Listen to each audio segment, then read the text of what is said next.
This ain't my business, but it is my business. Yeah, damn. He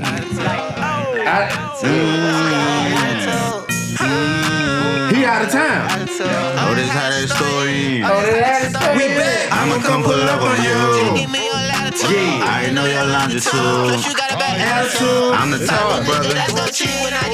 Yeah, we back. Looking stupid, all these hoes, they gon' laugh at you. Human Harmony Weekend, man. This is special edition. Call me handsome body for Yeah, then I beat it. She say, did you use a condom? Of course I don't do skinny skin. We don't. She welcome me back with open arms. That's how that story is. Nesto, what up? Yeah. Pac-Man, where we at? Why? What you say? Bitch got the best location. Yeah. Her crib by Sir K. Stop and pick up me a backward. Then you know I'm on the I'm on my way. She was a Pisces, she was like me In the worst of ways. Honestly, I'm blaming her for how I treat you. Yeah. Hit him in this Yeah. Free Big 10. My favorite dish, she play a role and stay a play. 100 hoes inside my phone, it's you I wanna see today. College bitch, she with the shit, but right now she in Georgia State. My bougie bitch can't take no dick, but when we out, she ought to stay. My newest bitch, my coolest bitch. Right now she fixing me a plate. I'ma come pull up on you. Give me your Attitude. I already know your longitude. Plus you got a back. Attitude. I'm the type of nigga that's gon' cheat when I get mad at you. Hey, you looking stupid, all these hoes, they gon' laugh at you. Hey, man, Free Big 10, man. He a Yes, Lakeside Lord. Project, baby, man. It's your boy, LTF Ugly Man, the myth, the legend, the voice of this here Ratchet City with the biggest motion. Yes, sir. It's your boy Pac-Man, the hood's voice box. You know what I'm talking about. And it's your boy Nesto the Dun, the original Dun Dot of this Motion City where they still trying to be ratchet. And it's Human Harmony Weekend, H&H, man. And who we got in here with us? What's up, guys? It's Scott Morris. What's up? How y'all doing? We doing all right, man. I want to thank you, man, for blessing us with your presence. Yes, here Lord today. George. Yeah, Hey, man. What brings you in town here today? Humor and harmony. You know what I'm saying? I think it's a really good thing that's happening in the city of Shreveport, Louisiana. There's a lot of people that's coming out to like network and meet people, and that's how we got linked up. You know? Right. So I think weekends like this is good because we may not know each other before, but now we have a reason to connect and figure out how could we grow and like create more business opportunities. For sure. For sure, man. Shout out to Nesto for linking up with you. Shout out to Black made this happen. Yeah, Black Shout out made to it Black. happen. Shout out my dog Black. Oh, yeah, so you know Black? Yeah. Yeah, that's a real good close friend of mine. Yo, that's a close friend of his, because Black Yeah. owed me 27 cents. Oh, okay. We was So in the y'all store, gotta handle and he it. was like, boy, give me $1, I need to Texas. I gave him the $1, he ain't getting my chain back. Yeah. On Woo. Okay. So he owe you y'all $1. gonna have to handle that. I'm crying. But yeah, Tony, man. Well, I want to shout him out too because like I just got linked up with him. You know what I'm saying? I know he has a really good name as for what he does within the community and all of that stuff. Because Terry from Dallas Global and like DJ Jay Corey, those are the two that told me about him as well. And DJ Woody Billions. Shout out DJ Wood. Shout out to Jacour. We used to work at McDonald's together back in the day. And shout out DJ Woody. Small world. Me and DJ Woody used to be in a group called 318 Bad Boys. Word? We used to Bad sleep. Boys. We used to sleep on the same floor, same beds. Me and DJ Woody go way back. No Diddy. No Diddy. Like me and him, like Top and bottom, one footed, one person feet at the top, the other foot at the bottom. hell no, it was 30 motherfuckers on top of each other. What the fuck you talking about? What? No, On top of you, hold on, whoa. like not like that, man. So For real. yeah, not like that. But yeah, man. So. We got these up here on the table. Yeah. I'm pretty sure you're gonna explain what that is. Yeah. And what you do. So for me, I do like management, marketing as well. You know, I got the chance to like connect with Bel-Air recently and Villion. So I know that's one of the brands under Sovereign brand. So like V Henny linked this up, and Nate as well gave me the co-sign. 50 had no problem with you merging with Bel-Air? Oh. He didn't care?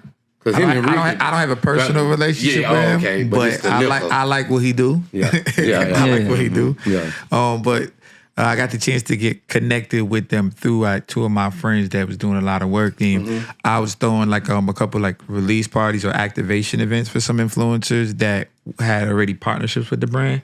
So I got the chance to work with it not too long after. And then RapSnacks, my guy Nate linked up with RapSnacks, so we was able to get connected to them so we could do like some brand activations and some promotion for them as well. So it was cool. Like Nate, my business partner, so I want to shout out to Nate. We do a lot of work together just to be able to push artists. And the one that we push right now is Mia Snow. And then for Bel-Air, we do a podcast right now. It's called Bars and Bel-Air. So we've been doing that. Bars and Bottles. Yeah. We've been doing that, and we've had a couple big special guests on the platform that come, but it's filmed at Bel-Air Studios. So we just have different activations that we have, and then I coordinate tours, so around big weekends. So like what we doing this time is we have, since Humor and Harmony is in the town, like we have 3 artists with us, and we just felt like it makes sense to be in the right places, because that's how the artists can actually network, promote themselves, connect with people, grow their brand physically, and I just think that's really important, just positioning them correctly and knowing where to put them. And the footwork. So how many artists do you manage currently? So it's 2 right now that's under this company that I got called More Value Entertainment. So KG that y'all just had. Pressure. Yeah, so we was able to work with KG and then Mon 8. So that's 2 right now because I just relaunched it. And then I do with Nate, I do like road management for Mia Snow. So I call her Mia because we have a good relationship with her, but Mia Snow. So with her, and then I do like A&R work with her at times, and then I move her around with the tours or set up like interviews, mic drops, anything that's really gonna help grow the brand. So together we work to grow that. So those are like the main 3 that I really have to do like a lot of communication with or really do a lot of development right now. So each of them have their own things that make them who they are, make them dope. And I got to give you that. None of them sound the same. In an era where everybody sound the same, none of the artists sound the same that we just had today. So what made you want to get into managing artists? It's like this, right? I always just like helping people. I always realized, like, even from going up to school, like, I've always been drawn to like groups or people or being in a certain type of role. Like when I was in college, I was head of marketing for the radio club, and then I got moved into campus activity board. I went to John Jay, so I was in that position where I had to deal with people. I've thrown events and parties all the time. So when you do events and parties, you got to deal with a lot of different people, but there's emotions, experience, knowing how to create it, like even give them memories that make them want to come back or a feeling. Mm-hmm. So those things always put me in a position where I got to deal with people. And even with like rapping or when I put out music or if I want to like move or anything like that, it's just you always have to figure out your why and understand. So just every aspect of like my life or what I had to do just led me to like, I know I got to do a label. I know I got to do management. I know I got to throw events as an organizer. So each different experience gives me like my motivation as to why I want to do it. And I like helping people. All right, so it all kind of came together. Mm-hmm. So let me ask, when you were coming up, like growing up, because I know like me, when I was in high school, whatever the case may be, like I was the type of person, like I would talk to practically almost anybody. So, you know, you got the cool kids, the nerds, you know, the jocks, whatever the case may be. I was what you kind of call like a chameleon. I talk to, I can get along and cool with any class with anybody. Was that more of your experience or was it something different? Yeah, like I always know how to talk to people. You know what I'm saying? Like when I was in high school, you know what I'm saying? Like when I first got into high school, like I started off like, you know, I was going to class all the time, and then over time when you like start connecting with certain people, you start, like I don't encourage everybody to do this. It worked for me, you know what I'm saying? But like I would walk the halls or cut class, and some of the people that I met due to the fact that we built relationships, that's how I ended up being able to launch my college tour. Mm-hmm. Because the people that I needed that was a part of certain student groups were some of my friends that were in my school that I met from walking the halls. Mm-hmm. And then like going into college, I was popular in school or popular within the CUNYs because I would go to a lot of people's parties. I'd introduce myself. And those just became skills that I didn't realize were important within this industry. Because you can't be afraid to introduce yourself. You can't be afraid to give somebody a flyer. You can't be afraid to just say, hey, what's up? This is my mission, or this is what I want to do. The worst they could do is tell you no. You know what I'm saying? Because if you speak to 100 people, at least 10% of them is going to be interested in what you got to say. This shit is crazy. And that's what I try to tell people down here. People down here, they feel like only popular people get opportunities, but most popular people are down-to-earth people. They easy to talk to. They can have a conversation with you. Mm-hmm. Ain't nobody going to want to work with you if you just to yourself, don't want to talk, don't want to interact with people. Yeah. You got to be interactive. And that's part of how you become popular. You got to talk to people. Yeah. You know what I'm saying? Like, Because the more people you talk to and the more people that have a good experience with you, the more the word spreads. Because it's still about word of mouth. Yeah. You still have to have a good name with the way that people carry your name out into different conversations. Well, shit, people So don't like me. really, the whole time we've been teaching people that the key to success was education, when really the key to success was Popularity. Was skipping school. You gotta skip class. Yo. Ain't that nothing? And be a relationship. But hold on, okay. You gotta educate. You gotta some educate yourself too, though. You gotta educate I yourself too. felt some though. relationships in them hallways too now. Out in Huntington in them breeze. I heard about what happened in them hallways in Huntington. Yeah, I ain't gonna speak about my hallway experience because I don't want to implicate. Oh, he was in nobody. a hole. Yeah, I don't want to implicate nobody in no crimes that went on at school. But look, it was a bunch of stealing going on. We was breaking in lockers and selling it to our people in the project. Yo. And they were so fucked up. Look, they were so fucked up in my project. Yeah. Shout out 10-2. But look, they were so fucked up in my project, they would wear the shit Back to school. the next day. And the people who shit it was, they'll say something and we whoop the whole school ass. But look. Oh, they was so cold, they'll sell something to somebody, boy it back and not give it And back not to give him. it back. Our little brother did that. But look, my little brother, his big brother. But I was sitting here listening to you talk, and I think I owe my little brother for life for this shit. I don't want to say it, but I got to say it. But I think I'm gonna owe him for life. He gonna put this in he gonna say he made me. But everything that you spoke about, everything that you said, like, cause they know me, I be up all night. You know what I mean? In my mind frame, everything that you just said and everything that you spoke about is exactly how I feel when I'm sitting up at night. But I don't know how to do it. Because I'm like, none of that shit, you hear me? But people come around me and be like, say, dawg, you will manage me? Like, this is no lie, no bullshit. Yeah, Like, I don't mean to cut you out, but a lot of people, like the first person that managed, he didn't know what he was doing. A lot of people, when you first do something, you're not gonna know what you're doing. You gotta fail to learn to know what to do. If you don't try, you won't never. You know what I'm saying? You gotta just get out there and try. Yeah, and I'm big on, like, you know what I'm saying, trying things out. Because it's like, when I first started, I was just doing a whole bunch of events. I didn't know that when you have an artist a part of you, you're supposed to also, like, market. And, like, a lot of people don't understand, in a sense, when it comes to digital marketing, what does that mean? Or even guerrilla marketing, you know? Like, I thought that the right way to do when I first started the label that I was doing was have them on. I didn't even have agreements. You know what I'm saying? It was just like, we trust each other. Yeah. So we're going to try this out. But, you know, I didn't really understand the importance of having all of the elements within regards to the business done properly. Or even after they do the show, take the artist to this interview or this platform, or make sure you get proper, clean cover art so that when people see the cover arts for the artist, they take the artist more serious, or they look at this as this is a movement or something I want to be a part of. Because you're still selling a product, you know what I'm saying, no matter how people get involved with it. But, like, I had to fail at my first attempt for me to understand what I know how to do now. so what am I doing? trial and wrong? error. So look, I heard that a lot of people don't like managing artists because usually the managers are the ones who get fucked in the end. Meaning, and I mean this by this. So you work with an artist so long, right? You invest so much into them, you know what I'm saying?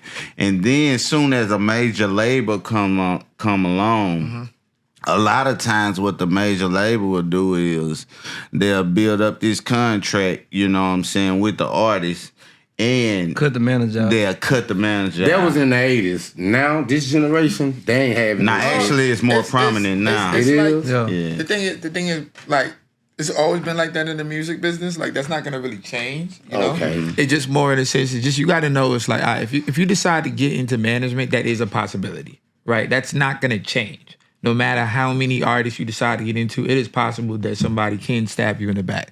So you just have to look at it as long as I do what my goals were, Yeah. and I accomplish what I set out to, the same way artists can get new managers, the same way managers or labels can get new artists. Okay. But you have to be confident within yourself. Like I know that, you know what I'm saying, if anybody play me, I'm Gucci. You know what I'm saying? I already know what I could do. I could walk away from the situation. I know I could build up another person. I'm good. You know what I'm saying? But you have to get to the point in your career or your life that you know that anybody whose situation I'm a part of, I know I add. But you gotta build yourself to that point that you ain't tripping, because it doesn't matter who you work with. You can partner with a label and then the label don't give you what you need, or you don't get what it is, or you on the back burner for a situation or whatever it is. You just got to be confident with yourself, because it's not going to change. This is all a part of what it is in this music business. Yeah, with that being said, have you ever had any disgruntled artists that you managed?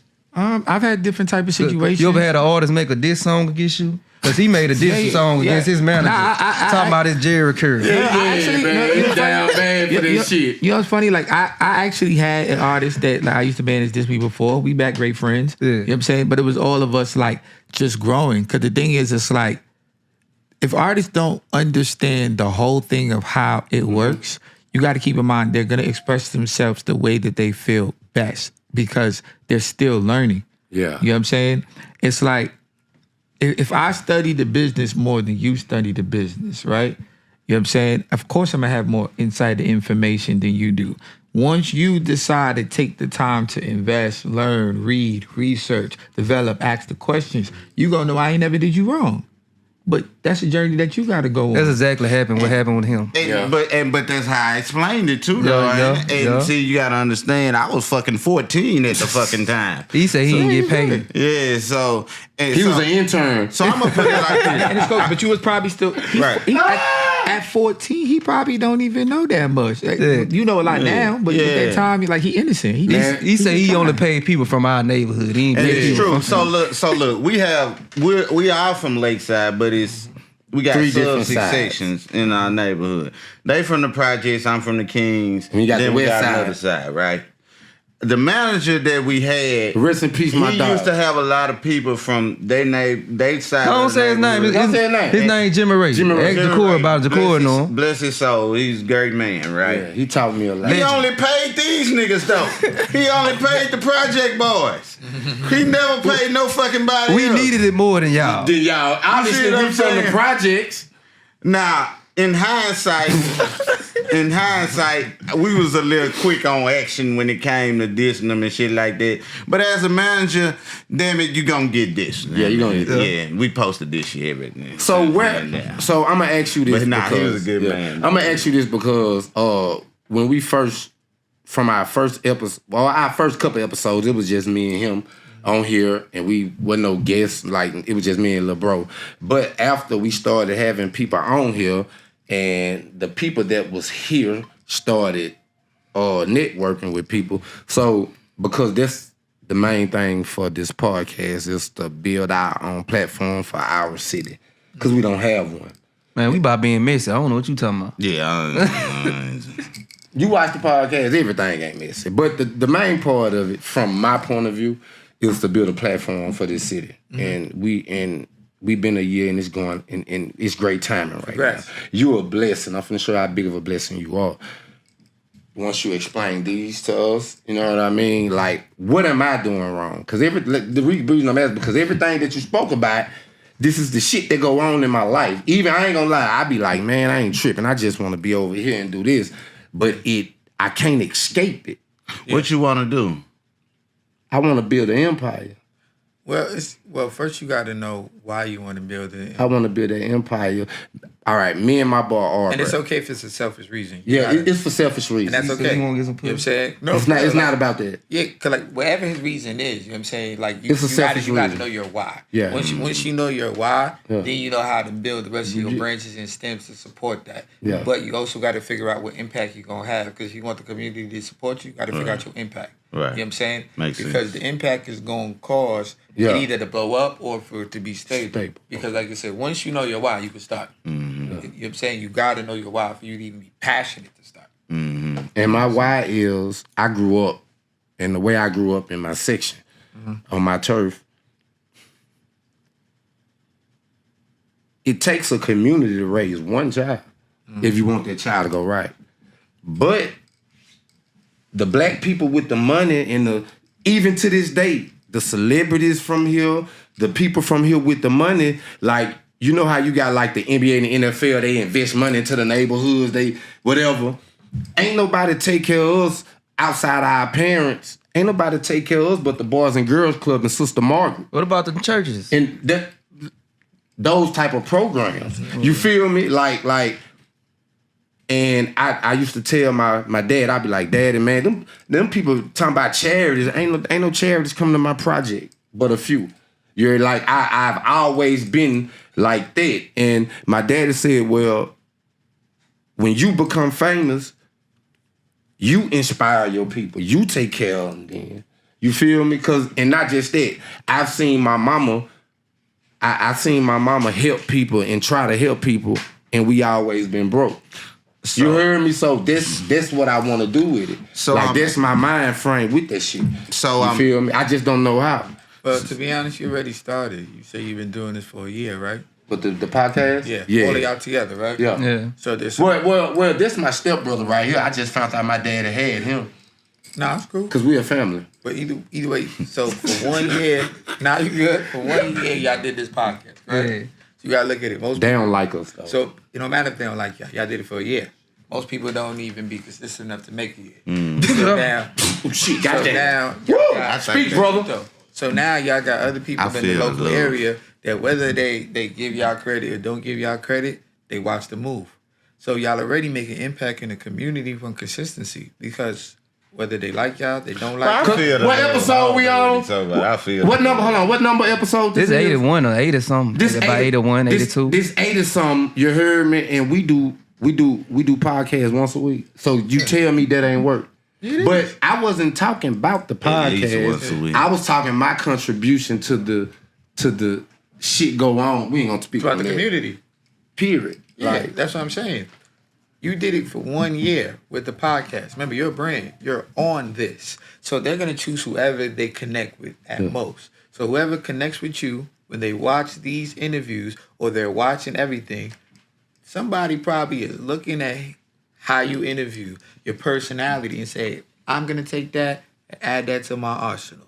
Or somebody's looking at it as, if he could do it, I could do it. You just change your community just from you being consistent. Because there's a lot of people don't want to come sit down on this podcast because of you. Mm-hmm. That's okay. There's other people that will. That's why I told you. I got zone 3 in the chokehold. That's why I told your artists to run. Me and you gonna be best friends. You inspire me. I work like my, for real. I work my magic, man. They gonna come sit down with you, man. And when they come sit down, you know why they don't want to sit down with me. Cause you be talking about fuck it. He be trying to fuck something. I don't be trying to fuck nothing. I know how these motherfuckers is in this city. These women come fuck us and put $25 on the dresser. They give us $5. You a $25 hoe? Sometimes. So, tell them what's going on with this, cause you gonna leave us a couple bottles. I think he just leave on the table, cause. So it's a brand I got. It's a brand I got the chance to work with and collaborate. You know what I'm saying? In the future, I knew I always wanted to get in the spirit industry, and I knew that in order to do that, one way is just to start collaborating with brands. You know what I'm saying? So this is the first brand that gave me a shot. So I've been pushing it. Like we doing activation events. We might leave it with some podcasts or give it like as gifts sometimes, like people who are like deserving influencers. It's just helping to raise awareness. But this is the first one that gave me a shot. You know what I'm saying? But I'm open to, like I said, more bookings is my agency. So Scott Morris may not work with every brand, but it doesn't mean more bookings can't come. You know what I'm saying? RapSnacks is the first like brand that's edible, food, chips. You know what I'm saying? Right. Me and Nate work together. It's the first one. You know what I'm saying? So for me, it's like our goal is just really to collaborate with everybody, whether they big, small, because everybody has a following. It's I'm big. What makes sense. Yeah, I'm big. Yeah, he big. Look at his forehead. What have been some of your biggest obstacles when as far as the music industry or just business in general? Like I said, with both of them, it was just finding the structure. And like I said again, it was knowing my why. Like once I figured out my why, what I wanted to stick to, then I'm good. Like I knew that I wanted to be the bridge between mainstream and the streets, right? Because at the end of the day, people have to trust somebody, right? Yeah. You know what I'm saying? So I knew that, and I knew like when it came to like for business, it's just understanding that we're all still learning and growing. Word. So if I'm a little bit more advanced than you in regards to business because I have more experience, just because you don't do it at the level that I want, don't mean I got to be upset at you. You growing still. You know what I'm saying? As long as I know your character, then that decides how close I could do business with you. Basically, You know what I'm saying? everybody ain't meant to be chiefs. We need some goddamn You know? Indians. And that's just something that I just learned in the sense of like business, you know? Organization is very important. I've learned that, and it's okay that if you're not the most organized, find people that I don't want to cut you out, find but people that are can better. you say that word again? Organization? That's the word I preach to him all the time. Say, Like, dog, let me tell you something. that's Say. to answer your question. You say you doing what you doing wrong. You're not organized. You got to organize. Hey, okay, can I say this right quick before you explain around me that, so it's like, if I'm like, for example, I wasn't the best with being organized, so then I got somebody around me that showed me how to use Google, how to use the docs, how to do that. Gator got me rude better. as hell. You know what I'm saying? But like, okay, what he just said, all right. He said organized, right? Mm-hmm. The way I grew up and how I was treated as a child, now I'm trying to turn that torment and that bullying and all that shit. I'm trying to turn that shit to a brand because now I know. You heard me? Mm-hmm. But them insecurities still there. Especially when the people Well, you need a fucking therapist. No, or I'm something. talking about some more shit. Especially when the people around you 1 minute, everybody say, well, shit, say, boy, you heard me. Then the next minute they say, well, I ain't not fucking with that bullshit. You feel me? Because I been had that gift. I been that nigga. What can we find yet, man? You feel me? Like on my mama. But when I go to Atlanta, it's different. Them niggas in zone 3, them niggas treat me like I'm already a big star. Like dead ass serious. They think I'm the greatest thing since bread. We got to get to a But commercial here to where pay I'm from, bills, they don't brother. treat me like that. They think I ain't shit. All right, y'all. We like to thank y'all for joining us again for another Man, episode. And give- that ain't my give 'em business. everything, But man. let's Give talk 'em about Can't it. find yet. I will show y'all. So this is Scott. Y'all can find me at Life of SMORRIS. You can find me there on Instagram. You can go to the website if you want to do events and collaborate any type of way. www.moreboookings agency.com. You can sign up for shows, events, anything there, tours, and what's up? Scott, my new best friend. Fuck the world. We out. My We dog. out this thing. Appreciate you, man. This ain't my business, but It is my business.